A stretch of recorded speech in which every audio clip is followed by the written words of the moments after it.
if something exists now, there are only two possibilities. Either something exists. Bro, I'll sort it out. It's right. That's good. It's split the file. That's I am saying you cannot have an option where there is absolute nothingness. The only option that is left, which a rational mind has to surrender to accept. I'm using very powerful words. Rational mind has to surrender to accept. Because that's sometimes a Muslim is someone who surrenders to God. Exactly. Right? You know why? You know why? Because you can have all of these feelings about like your ego and my ego. No, there cannot be anyone greater than I. And then eventually they will surrender that there is someone greater than yourself. That's why this is called submission and surrender. So I am saying you have to submit. Alex. No, I'm saying about the concept of surrender. I am saying you have to surrender to this option where there has to be something always in the past. Always something. You have to surrender to that. It's regression of something that comes to vegetarian. Okay, so it's not about regression. I'm saying, I know what I know. This one only this one in the past. I am saying it doesn't answer the question for the following reason. If there is such a thing as before, because according to the Big Bang models of our origin of our cosmos, Big Bang is one of them, there's various others. This particular model says time was created with the Big Bang 13.78 billion years ago, but it doesn't solve my question. My question is, even prior to this, if you can use the word prior in a very loose way, okay? There has to be something. Yeah. There has to be something, because if there was nothingness, you won't have a Big Bang. Yeah. So a Big Bang model of 13 billion years of limitation doesn't help. So you have to accept. Show me the scientist that says that before the Big Bang there was nothing. Okay, Show me the scientist that says that. Okay, saying there was nothing before the Big Bang and saying I don't know what was before the Big Bang are two very different things. That's not what options. Exactly. The options are either there's something or there's nothing. You don't have I don't know in the middle. Okay, look. You just talk about sincerity. You talk about sincerity. You're being a sincere person. Alex, there's one thing we need to learn in this exercise. No. Alex, one thing we need to learn. When we have a statement or a question, it has a potential answer. Yes. For example, what day is today? The answer is Sunday or any of the other days of the week, right? I don't know is none of the correct answers. In fact, there is only one correct answer. When somebody says, I don't know, it's not even an answer. Wait, slow. Alex, hold on. The day of the week, you can get the day of the week by looking at, you can look it up. But it's not that simple with before the Big Bang. You don't know. But that's not an answer to the question. The question is this. I think you're missing my point. Maybe I'm not explaining it to you. Allow me to help you. Okay. Here's what I think. You're saying that there either has to be, well, there either isn't or is something before the Big Bang, and I think that's perfectly valid. You can say either of those things. There is no middle ground saying I don't know. No, but the thing is, do you know? Okay, hold on. There is actually a logical flaw here. Okay, so what is a logical flaw? Okay, it's a very big one. Yeah, you're saying that there either is or isn't. Do you know which one it is? Do you see what you're now doing? You have submitted. I'm answering. I'm answering. Do you know? I'm answering. Okay then. You've already submitted to two answers. Because those are the only two answers that you said there were. Excuse me. Can there be another one? I don't know. This is you don't know. No. As I say, the master of confusion. Listen, Alex, this is terrible. Alex, listen. But he wasn't able to answer, Pablo. Come on, man. When we're talking about, he wasn't ready for these kinds of fallacies. When we are talking about Alex, questions. Just brushing aside and calling that this is terrible, it doesn't help you. When we're talking about existence, listen, just calling it argument doesn't help. That way, look, there's no one there. Please, let's do it, please. Sorry, the sister's wondering why I pointed out. Sorry. Listen, I can't hear anything, I'm deaf, we can't hear what's going on. When we are talking about the existence of something, X, unknown, there are only two options. X exists, X doesn't exist. His head was like here. You cannot bring an alternative third. Can you? If you cannot bring anything on this table, then it's not a matter of discussion. I'm not bringing an alternative third. I'm just saying it could be one of the two. But do you know? Do you know? No, thank you. Finally, you said it's only one of these two. Brother. So finally, you've admitted there's only two options. One day science may discover what the truth is. They might know. One day science might find out. Let's move on now. So now, since you said there are two options. Sorry. So you've said there are two. You've said that there either can be something or nothing. Something or nothing. Before the Big Bang. No, I said absolute nothingness. Yes. Or always something. Always something. Okay. Now that I've said there are these two options, you can't. Do you agree? That's the only two options. The present limits of our If you don't agree, you have to give me another third. The thing is, saying I don't know is valid. It is. When you say valid, listen. Okay, Mansur, what is in my pocket right now? Alex. Let's see if you're sincere. That's disturbing, mate. What's wrong with you? In a discussion, if you cannot provide another alternative, can I talk about it? If you say there's a third alternative and a fourth, I'm just saying. then I cannot talk about that. You can only talk about the alternatives that are provided, and that's the only two I provided you. Can you provide me the third? The third is uncertainty. That's not an alternative. Yes, it is. Yes, it is an alternative. Okay, no. Okay. Okay. Yeah, do the pocket. We want to know what's in your pocket. Okay. What's in my pocket? In your pocket. Okay. In your pocket. Look. In your pocket, either something exists or something doesn't exist. Okay, so tell me, which is it? No. Can there be a third? That's a fallacy. Can there be a third? Oh, that's interesting. Does something exist in my pocket or not? Yeah, listen. Can there be a third? Does it exist? No. I'm asking you, can there be a third option? No, Pavlov, did you hear what he said though? Alex, did you said understand? about your options about in your pocket, I'm saying either something exists or something doesn't exist. Is there a third option? I wasn't ever bringing a third option to the table. Thank you. Let's discuss this to them. In these two examples, or two options of something exists always or nothingness exists. Now, we can analyze each one of them in turn. Let's start with nothingness. If there was absolute nothingness at one point, can this nothingness produce anything? Make anything? That's a. Okay. There are no. Common logic to things that cannot be perceived. Okay. Can this nothingness, which doesn't exist by itself or itself, can it do anything? Can it make anything? Can it bring anything into existence? Okay, no, that's a complicated question. That's actually a question which probably can't. An option. No, it's not even a complicated question. It doesn't make sense as a question. It can make sense as a question. So you still didn't answer what I have in my pocket. It kind of can be explained, I guess, through like. Join us next week. Why should he answer you if you don't answer me? I would like to know, because I have asked this question many times to various people. I would like to learn from you today, Alex. No, I would like, honestly, I would like to learn from you, what do you say?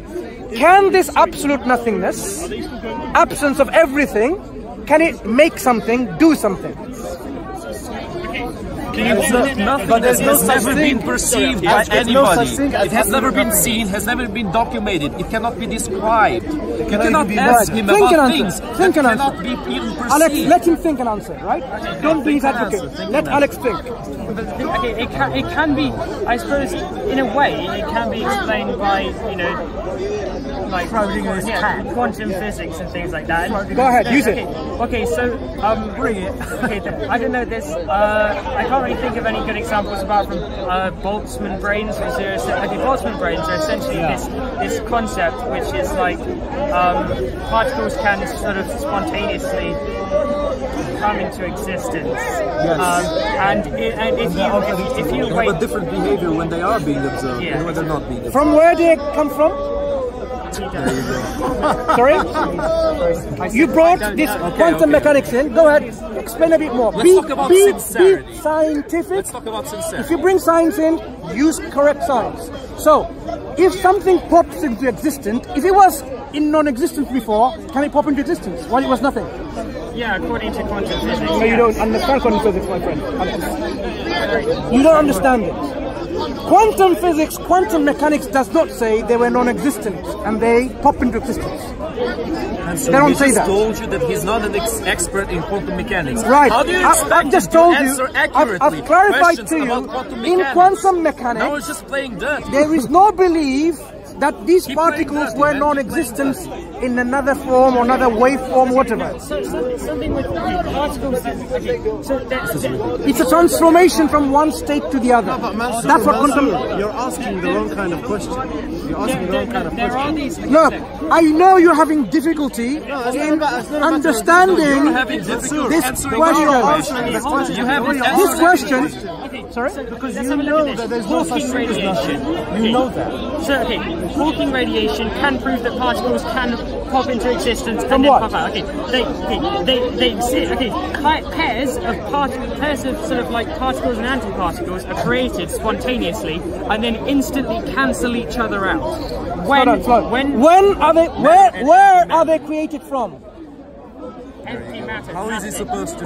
So now you're saying, according to quantum mechanics, we don't know. Slow down. We don't know. This is from my learning. Are you saying, according to quantum physics, quantum physicists, nothing creates particles and antiparticles? Yeah. But it's not a nothing. With certainty. You're saying with certainty. Wait. Brother, one second. We don't know that. That's not true. Quantum mechanics has not been That is not true. completely. You cannot find. Okay, can you back up with any scientist who says, while they were absolutely non-existent, can you let me speak so he can understand my... Can you find You're asking him questions. I know you're confused, so don't confuse him. Very well. You are the one confused, man. I'm not confused, I'm absolutely clear what I'm saying. You know, let's talk about sincerity for a little bit. Let's talk about sincerity, Mansur. Let them speak. They are. Why don't you speak too? Go ahead. Pairs of particles and antiparticles are created. And they instantly cancel. We do not know. Not good enough. Not good enough. No. When you say something is created... Excuse me. We don't know is a fine answer. In fact, we don't know is the sort of... Science is based on we don't know. Yeah, exactly. We don't know. So we're trying to know. We have answers that will improve with time. When you postulate something that is unreal, unscientific, I'm going to discard it. This is rubbish science. It's not science. We can prove what? Okay, because essentially, so when these particles form, when these pairs of particles and antiparticles form over the event horizon of a black hole, they don't cancel out because they can't meet each other. One of them cannot escape the black hole and therefore disappears, and the other antiparticle is emitted from the black hole as energy. I am not talking about once the particles are formed, what happens to them. Where did that particle come from when it was prior to that non-existent? In what kind of knowledge that we have today, that non-existent thing can become existent with what? Today, but at some point in the future we might discover. You know, at some point in the future you might become a turtle. That's how science. Mansur, it's possible, right? Mansur. Is it possible, right? And he becomes a donkey. It's possible. With no offense. Mansur, you do nothing. Yeah? But the thing is, you're trying to sort of dumb this down. I'm not dumbing it down. I am saying you are misapplying what science is saying. Science doesn't say that non-existent thing become existence just like that. No, it could. No, it can. And quantum. We don't really know how the brain works. Quantum don't really know how that works. Quantum. So it's your belief. It's not science. It's a belief then. But we can prove it. What you've proven is something popped into one dimension or one reality. What it was before you came into this reality in this form, You haven't got a clue, but it's your belief it was non-existent. That's your belief. Based on evidence is different than a belief not based. So you believe. So it's a belief without any evidence, right? Mansur, you're an intelligent blind guy. belief. You're A blind belief. You're an intelligent guy. You know that there's no such thing as nothing. In fact, Alex, one second. I am saying, when it comes to giving optional answers, we can postulate optional answers where, okay, look, one of the possible answers could be, it came from nothing. Yeah. And what we define nothing is the absence of anything. But in reality, the reason why you say absolute nothing that cannot exist is for a reason. Do you know why we say absolute nothing that doesn't exist? Have you ever contemplated that? Why do we say in physics or in metaphysics, absolute nothingness doesn't exist? Because we have never observed it. He asked this question. Do you know why we say it doesn't exist? Okay, you give me your answer. No, I'm asking you. No, you give me your answer. No, I'm not going to give my answer. No, because you're going to play this game. He's not going to give you answers. Look. You consider this as a game, so tell me why in physics or metaphysics. One moment. Tell me, my friend, in physics and metaphysics, why do we consider absolute nothingness does not exist? Go ahead, all of you. You answer. Okay, hold on. You play that game. Every religious person plays that game. You try to trap people. Yeah, you see, you're the one who then never answers. When your whole worldview, your ideology crumbles to dust, you call that trapping. Because anyone who believes that absolute nothingness produces something, their worldview is bankrupt. I can tell you that. It's not an absolute nothing. So, okay, what about, okay, I am saying there's this other... you cannot have absolute nothingness. Yeah. That means the universe didn't come from absolute nothingness. Thank you for proving that point. Okay, hold on. Surely God cannot just appear do with the existence of God? There's also another... It's exactly the same. There's also another argument for the existence of these particles that pop out of that exist out of nowhere, and then sort of cancel out, I guess. If you put two solid sort of plates of matter very, very, very close together in a vacuum where there is nothing.